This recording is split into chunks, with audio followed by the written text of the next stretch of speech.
दोस्तों, यह कहानी उस समय की है जब महाभारत में कौरव और पांडवों के बीच धर्म युद्ध चल रहा था। युद्ध के दौरान भीष्म पितामह घायल होकर बाणों की सयाद पर लेट गए। युद्ध समाप्ति तक अपार दुख सहते हुए भी पूरे युद्ध का मंजर देख रहे थे, क्योंकि भीष्म पितामह जी को इच्छा मृत्यु का वरदान मिला था। युद्ध में पांडवों की जीत हुई। तब सभी पांचों पांडव श्री कृष्ण के साथ जाकर भीष्म पितामह जी से प्राण त्यागने का निवेदन किया। उसी समय श्री कृष्ण जी ने कहा, हे युधिष्ठिर, तुम्हारे पितामह बहुत ही ज्ञानी पुरुष है। तुम उनसे जाकर राजनीति का ज्ञान प्राप्त कर लो, क्योंकि उनके जैसा ज्ञानी और निष्ठावान व्यक्तित्व वाला महापुरुष धरती पर कोई नहीं है। श्री कृष्ण जी की आज्ञा पाकर युधिष्ठिर ने भीष्म पितामह के पास जाकर हाथ जोड़कर निवेदन किया, पितामह, हमें राजनीति के बारे में विशेष ज्ञान नहीं है, कृपया आप बताने की कृपा करें। और फिर पितामह से बोले कि पितामह, ऐसे कौन से अपने ही लोग हैं जो शत्रु का काम करते हैं, और नंबर 2, कब अपने ही लोग दुश्मन बन जाते हैं, और तीसरा, कौन सी जगह पर अधिक समय नहीं ठहरना चाहिए। तो दोस्तों, इस कहानी को बिना स्किप हुए अंत तक जरूर सुनना। बहुत ही ज्ञान की बातें होने वाली है जो आपके जीवन में बहुत काम आने वाली है। दोस्तों, भीष्म पितामह जी कहते हैं कि हे युधिष्ठिर, मैं एक कहानी के माध्यम से बता रहा हूँ जिसमें तुम्हारे सभी सवालों का जवाब मिल जाएगा, तो ध्यान पूर्वक सुनो। पूर्व काल में एक नगर था जो धन धान से परिपूर्ण एवं संपन्न था। उस नगर का राजा तो बड़ा ही क्रूर और नीच प्रवृत्ति का था। वह राजा सदैव दूसरे प्राणियों के साथ हिंसा करता रहता था। मरने के बाद उसे अगले जन्म में सियार योनि में जन्म लेना पड़ा, परंतु उस सियार को पिछले जन्म के बारे में पूर्ण रूप से ज्ञान था। वह अपने पूर्व जन्म के नीच कर्मों को याद करके बड़ा दुखी होता था। वह सदैव यही सोचता था कि हमें पिछले जन्म में नीच कर्म किए हैं, इसी कारण सियार योनि में जन्म लेना पड़ा। इसी जन्म को सुधारने के लिए वह सियार होकर भी अन्य जानवरों की तरह हिंसा नहीं करता था। वह पूर्ण रूप से साधुओं की तरह जीवन बिताने का निर्णय लिया, इसलिए उसने सत्य बोलने का नियम बना लिया। वह 24 घंटे में एक बार भोजन करता था। वह वृक्षों से अपने आप टूटकर गिरे हुए पके फलों का ही भोजन करता था। उसका जन्म एक शमशान भूमि हुआ था, इसलिए वह अधिकतर समय शमशान में ही रहता था। उसका इस प्रकार का शुद्ध आचरण और पवित्रता उसके जाति वालों को पसंद नहीं आती थी। वे उसके पास आकर रोजाना समझाने का प्रयास करते थे कि देखो भाई, तू एक सियार है, तू इस प्रकार साधु संतों की तरह क्यों रहता है? तुम तो मांसाहारी हो और शमशान भूमि में ही रहते हो। तुझे अपने स्वभाव के अनुसार कार्य करना चाहिए, जैसे हम करते रहते हैं। तो तुम इस तरह रहकर, यदि तू शिकार के लिए नहीं जाना चाहता, किसी भी प्राणी की हत्या नहीं करना चाहता, तो न सही, तेरे लिए हम भोजन ला दिया करेंगे। कम से कम तू उसे अपने हाथों से खा तो सकता हो। सोच, हम लोग अपने पूर्वजों के जमाने से मांस पर ही निर्भर रहते आए हैं। तुझे भी अपनी जाति भाई बंधुओं की तरह ही रहना चाहिए। अपने रिश्तेदारों की बातें सुनकर सियार कहने लगा, भाइयों, तुम्हें पता है हमारी जाति वालों को लोग घृणित और निंदित दृष्टि से क्यों देखते हैं? अन्य जाति के जीव हमारे बुरे व्यवहारों के कारण ही हमारा विश्वास नहीं करते। हमारे अच्छे स्वभाव और अच्छे आचरण से ही कुल की प्रतिष्ठा बढ़ती है। मैं ऐसे कर्म करना चाहता हूँ जिससे हमारे वंश का यश बढ़े। आप लोग यह कह रहे हो कि मैं शमशान में रहता हूँ इसलिए बुरे कर्म करूँ, तो सुनो, आश्रम में बनाकर रहना ही केवल सभ्य पुरुष, ऐसी कोई बात नहीं है। कोई भी शुभ कार्य आश्रम से नहीं, आत्मा की प्रेरणा से होता है। अगर कोई पाखंडी आश्रम में रहकर बुरे कर्म करे तो क्या उसे सही ठहराया जा सकता? क्या उसे पाप नहीं लगेगा? अगर कोई आश्रम से हटकर शमशान में रहकर गौदान करता है शुभ कर्म करता है तो क्या उससे पुण्य नहीं मिलेगा? हे भाइयों, तुम लोगों की जीविका पाप और असंतोष से भरी हुई है। हमने अपनी वृत्ति को निंदनीय और दूषित बना लिया है। इससे हमारा कल्याण नहीं होगा और हम सदैव घृणित पशु ही बने रहेंगे। दोस्तों, वह सियार अपने पास आने वाले को सदैव इसी तरह उपदेश देकर समझाकर लौटा देता था। कुछ सियार उस पर हंसते भी थे, कुछ उसकी प्रशंसा भी किया करते थे। उसके साधु स्वभाव की चर्चा बड़े बड़े दूर दूर तक फैल चुकी थी। वह जंगल के राजा शेर ने सुना कि शमशान में एक बड़ा ही बुद्धिमान और सज्जन भक्त सियार रहता है, तो वह उससे मिलने के लिए चला आया और उससे अपना मंत्री बनने का आग्रह किया और उससे कहा, हे भद्र, तुम हमारे साथ रहकर ऐशो आराम की जिंदगी जियो। हाँ, एक बात का ध्यान रखना, हमारी जाति वालों का स्वभाव थोड़ा अहिंसात्मक होता है। यदि तुम कोमलता पूर्वक व्यवहार करते रहे और हमेशा हमारे हित साधन में लगे रहे तो तुम्हारा भी जीवन आनंद से कट जाएगा। आपको मंत्री बनाने का हमारा उद्देश्य इसलिए है क्योंकि आप ज्ञानी हैं और ईमानदार भी हैं। वैसे तो आपकी जात के लोग बड़े ही धूर्त और मक्कार होते हैं। दोस्तों, शेर की बात सुनकर साधु स्वभाव वाले सियार ने उत्तर दिया, सिंह महाराज, आपको शुद्ध चरित्र वाले सहायक की तलाश है। मैं आपके सोच की तारीफ करता हूँ। आपके लिए चाहिए कि जिनका आपके प्रति अनुराग हो, जिन्हें नीति का ज्ञान हो, जो फैसला कराने में कुशल हो, जो विजय पाने की अभिलाषा रखता हो, लोभ से रहित हो, बुद्धिमान हो, आपके हितैषी और आपका हित चाहने वाला हो, ऐसे लोगों को ही आप अपना मंत्री नियुक्त करें। आप मेरे लिए जो सुविधाएं दे रहे हैं, मुझे उनकी इच्छा बिल्कुल नहीं है। मैं इन सब सुखों की दुनिया से दूर रहना चाहता हूं और यदि मैं आपका मंत्री बन भी गया तो आपके पुराने चाहने वालों से मेरे विचार नहीं मिलेंगे। वे दुष्ट स्वभाव वाले जीव हैं। जब उनकी इच्छानुसार मैं काम नहीं करूंगा तो वे आपको मेरे खिलाफ भड़काएंगे, जबकि आपको मेरे अधीन रहकर काम करना अच्छा नहीं लगेगा। दूसरा, मेरा स्वभाव बिल्कुल अलग है। मैं अपने शत्रुओं पर भी कठोरता का व्यवहार नहीं करता। दूसरी बात, राजा के पास रहने से सदा भय ही बना रहता था। कई बार निर्दोष और ईमानदार सेवक पर दुष्ट कर्मचारियों के द्वारा लगाए गए कलंक से राजा द्वारा मरवा भी दिया जाता है। हे सिंहराज, यदि आपको फिर भी मुझे मंत्री बनाना है तो मेरी एक शर्त है। आप मेरे मित्रगणों का सदा सम्मान करेंगे, उनकी हित भरी बातें सुनेंगे। मैं आपके दूसरे मंत्रियों के साथ कभी भी परामर्श नहीं करूंगा और भोजन में कभी माच्छर भच्छर नहीं करूंगा। एकांत में रहकर मैं सिर्फ आपके साथ अकेला ही मिलूंगा और आपके हित अनहित की बातें बताऊंगा। मुझसे सलाह करने के बाद यदि आपके पुराने मंत्रियों की भूल भी साबित हो जाए तो आप उसे प्राण दंड नहीं देंगे, कभी क्रोध में आकर मुझ पर हमला नहीं करेंगे। सियार की सारी शर्तें को शेर ने मान लिया और उसे अपना मंत्री बना लिया।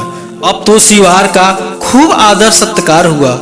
प्रत्येक कार्य में सियार की खूब प्रशंसा होने लगी, क्योंकि सियार बिना किसी निडर के सही निर्णय दिया करता था। शेर कोई भी कार्य सियार से पूछकर ही करता था। अब सियार की अत्यधिक इज्जत देखकर शेर के चमचे सियार से दिन रात जलने लगे और साधु सियार से वे दिन रात द्वेष करने लगे, क्योंकि सियार के आदेश के अनुसार ही उन्हें चलना पड़ता था, इसलिए कभी भी मनमानी नहीं कर पाते थे। यह बात उन्हें और भी ज्यादा अखरती थी। वे लोग मिलकर सियार को रास्ते से हटाने की योजना बनाने लगे। एक दिन वे सारे मिलकर योजना के तहत सियार के पास जाते हैं और अपनी मित्रता जताते हुए उसे भी बुरे कर्मों में लिप्त होने के लिए प्रेरित करने लगे। क्योंकि दोस्तों सियार के आने से उनके पहले रहन सहन कुछ और थी था। दूसरों की वस्तु छीनकर स्वयं इसका उपयोग करते थे, किंतु अब उनकी चल नहीं पाती थी। वे विवश थे क्योंकि सियार ने बड़े ही कठोर नियम बना रखे थे, कई तरह की पाबंदियां लगा रखी थी। वे सब चाहते थे कि सियार भी उन्हीं की तरह हो जाए, इसलिए तरह तरह की बातों में उसे फुसलाते रहते और बहुत सा धन देने का लोभ दिखाते थे।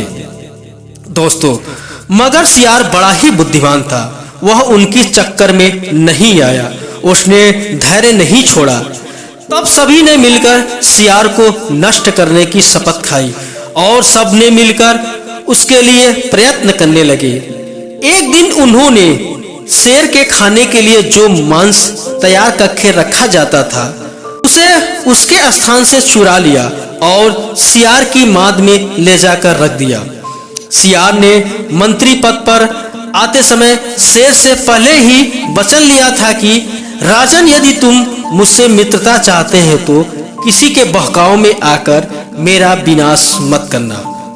मित्रों, उधर शेर को जब भूख लगी और भोजन के लिए उठा तो उसे खाने के लिए रखा हुआ मांस नहीं दिखाई दिया, जिससे शेर बहुत ही नाराज हुआ और चोर का पता लगाने के लिए अपने सैनिकों को आज्ञा दी। अब जिनकी यह करतूत थी उन्हीं लोगों ने शेर से उस मांस के बारे में बताया कि महाराज, आपने जिसको बड़ा ही बुद्धिमान और पंडित मानने वाले सियार महोदय ने ही आपके मांस का अपहरण किया है। सियार की यह चपलता सुनकर शेर गुस्से से भर गया और उसे मारने का विचार करने लगा। उसी समय सियार के प्रतिकूल कुछ कहने का मौका देखकर पहले के मंत्री लोग शेर से कहने लगे, महाराज, वह तो बातों में ही धर्मात्मा बना हुआ है, परंतु स्वभाव का बड़ा ही कुटिल है। भीतर से वह बड़ा ही पापी है और ऊपर से धर्म का ढोंग बनाए हुए है। उसका सारा आचरण दिखावे के लिए है।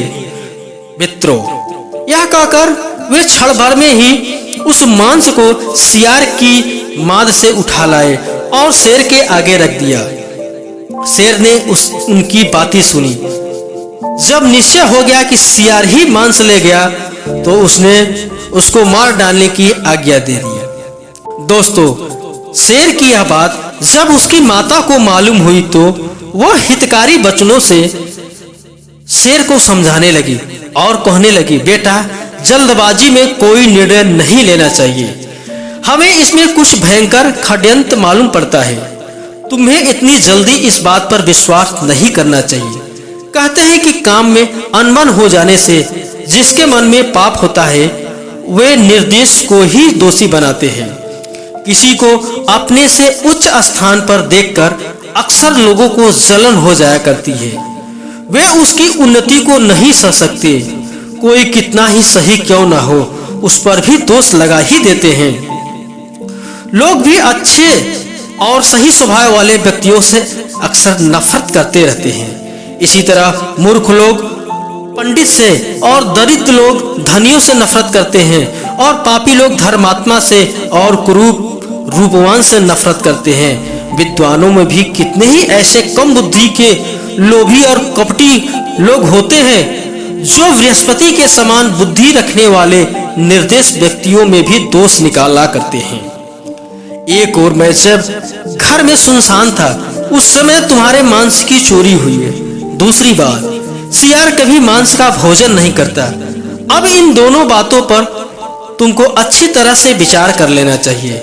संसार में बहुत से असभ्य प्राणी सभ्य की तरह दिखते हैं और बहुत से सभ्य प्राणी असभ्य की तरह देखे जाते हैं, इसलिए उनकी भली भांति जांच पड़ताल कर लेनी चाहिए। जांच पड़ताल करने के बाद ही कोई निर्णय लेना चाहिए जिससे बाद में पछतावा न पड़े। राजा के लिए किसी को मरवा डालना कोई बड़ा काम नहीं है, मगर इससे उसकी बड़ाई भी नहीं होगी। शक्तिशाली पुरुषों में यदि क्षमा हो तो तभी उसकी प्रशंसा होती है, उसी से उसका यश बढ़ता है। माता शेरनी बोली, बेटा सोचो, तुमने स्वयं ही सियार को मंत्री के आसन पर बैठाया है और तुम्हारे सामंतों में भी इसकी खूब ख्यात बढ़ गई है। ऐसा कुशल मंत्री बड़ी मुश्किल से मिलता है। ये तुम्हारा बड़ा ही हितैषी है, इसलिए तुम्हें इसकी रक्षा करनी चाहिए। जो दूसरों के मिथ्या कलंक लगाने पर निर्दोष को भी अपराधी मानकर दंड देता है, वह राजा दुष्ट मंत्रियों के साथ रहने के कारण शीघ्र ही मौत के मुंह में चला जाता है। दोस्तों, शेर की माता इस प्रकार से उसको समझा रही थी। उसी समय शत्रुओं के झुंड से एक बूढ़ा जानवर उठकर सामने आया और शेर की सारी बात बताई। उसने जिस प्रकार यह षड्यंत्र रची गई थी, उसने सारी सच्चाई शेर को बता दी। इससे शेर को सियार के निर्देश होने का पता चल गया। अब तो शेर को अपने किए पर पश्चाताप होने लगा। उसने अपने मंत्री सियार से अपने भूल की क्षमा मांगी और उसी गले से भी लगाया। सियार नीति शास्त्र जानने वाला था। उसने शेर की आज्ञा लेकर उपवास करके प्राण त्याग देने का विचार किया। शेर ने उसे ऐसा करने से रोकने लगा। उसने विनय पूर्वक कहा कि हमारी एक छोटी सी भूल के कारण तुम अपना प्राण क्यों दे रहे हो, जबकि मैं इसके लिए क्षमा मांग चुका हूँ। इस प्रकार की बातें सुनकर सियार का भी गला भर आया और उसने प्रणाम करके रूधे कंठ से बोला, महाराज, पहले तो आपने मुझे सम्मान दिया और पीछे अपमानित भी कर दिया, शत्रु की स्थिति में भी पहुंचा दिया। अब मैं आपके पास रहने के योग्य नहीं हूँ। जो अपने पद से हटाए गए हो, सम्मानीय स्थान से नीचे गिरा दिए गए हो, जिनका सर्वस्व छीन लिया गया हो, जो दुर्बल हो, लोभी, क्रोधी और डरपोक हो, जिन्हें धोखा में डाला गया हो, जिनका धन लूटा गया हो, जिन्हें क्लेश दिया गया हो, ऐसे लोग शत्रुओं का ही काम करते हैं। आपने परीक्षा लेकर योग्य समझकर मुझे मंत्री के आसन पर बैठाया था और फिर अपनी ही की हुई प्रतिज्ञा को तोड़कर मेरा अपमान किया। ऐसी दशा में अब आप मुझ पर विश्वास नहीं करेगा। अब मैं भी आप पर विश्वास नहीं होने में शंके में रह जाऊंगा। आप मुझ पर संदेह करेंगे और मैं सदा आपसे डरता रहूंगा। हर दूसरे को दोष ढूंढने वाले लोग, जिनको मुझ में तनिक भी डर नहीं है, इनसे संतुष्ट रखना भी मेरे लिए बहुत कठिन काम है। प्रेम का बंधन जब एक बार टूट जाता है तो उसका जोड़ना मुश्किल हो जाता है और जो जुड़ा हुआ होता है वह बड़ी कठिनाई से टूटता है, किंतु बार बार टूटता और जुड़ता रहता है, उसमें प्रेम नहीं रहता। राजाओं का चित्त चंचल होता है, उनके लिए सुयोग्य व्यक्ति को पहचानना बहुत कठिन है। सैकड़ों में कोई एक ही ऐसा मिलता है जो सब तरह से समर्थ हो और किसी पर भी संदेह न करता हो। दोस्तों, इस प्रकार से सियार ने अपनी बात से शेर को प्रसन्न किया और उसके बाद मंत्री पद का त्याग देकर वन के लिए चला गया। दोस्तों, इतना कहने के बाद भीष्म पितामह युधिष्ठिर से पूछा, अब तो तुम समझ ही गए होगे कि कौन क्यों और कैसे होता है। मित्रों, दुश्मन कम पैदा होते हैं जिस सज्जन व्यक्ति के कारण दुष्टों को मनमानी आचरण न करने का मौका मिल पाए। मित्रों, दुश्मन कब पैदा होते हैं?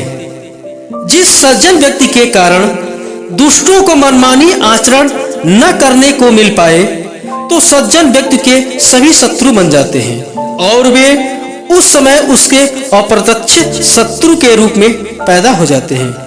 और कौन से लोग शत्रु का काम करते हैं?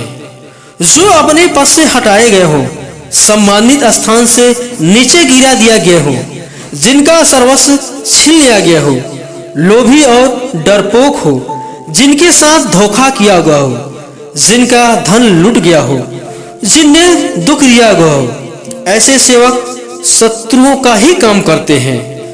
तो दोस्तों, उम्मीद करता हूँ यह कहानी आपको जरूर पसंद आई होगी। आपका कोई कीमती राय हो तो कमेंट बॉक्स में जरूर दीजिएगा। मिलते हैं अगली वीडियो में एक ऐसी ही ज्ञानवर्धक वीडियो के साथ आपका बहुत बहुत धन्यवाद जो लास्ट तक वीडियो पर बने रहिए। और चैनल पर नए हो तो लाइक और सब्सक्राइब जरूर कर लीजिएगा। राधे कृष्ण।